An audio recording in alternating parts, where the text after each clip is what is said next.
पाहुयात पुढची बातमी। राज्याच्या उपमुख्यमंत्री सुनेत्रा पवार यांच्या जीवाला धोका असल्याची तक्रार बीडमध्ये दाखल करण्यात आल्याची माहिती सूत्रांनी दिली आहे। धक्कादायक म्हणजे रुपाली चाकणकरांकडून सुनेत्रा पवारांना धोका आहे असं देखील या तक्रारीमध्ये म्हटलेलं आहे। तर तक्रार भोंदू अशोक खरात प्रकरणाशी संबंधित आहे अशी ही माहिती आहे। दरम्यान या प्रकरणाची योग्य चौकशी करू तसंच सुनेत्रा पवारांची काळजी घेऊ असं आश्वासन मुख्यमंत्री फडणवीसांनी दिलं। तर संजय शिरसाटांनी देखील सुनेत्रा पवारांना काळजी घेण्याचा सल्ला दिला आहे।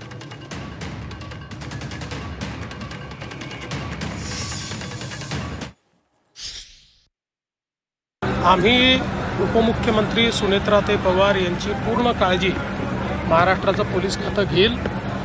महाराष्ट्रामध्ये आपल्या पोलीस खात्याने यापूर्वीही चांगली कामगिरी केलेली आहे, त्यामुळे जरूर अशा प्रकारचं पत्र असेल काय जे काही येत असतील त्याची चौकशी पण केली जाईल, पण योग्य सुरक्षा तर आहेच।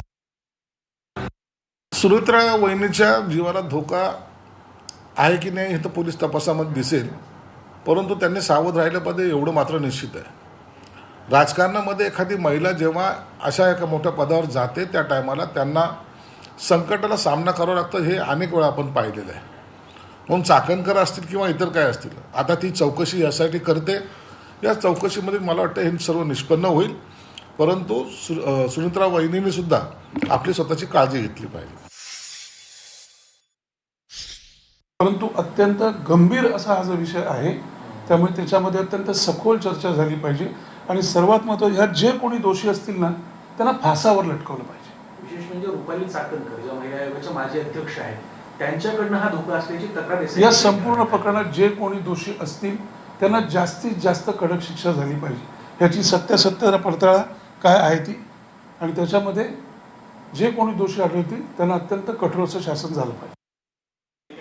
या प्रकरणामध्ये या तक्रारीची दखल घेऊन योग्य ती कारवाई करण्यात येईल।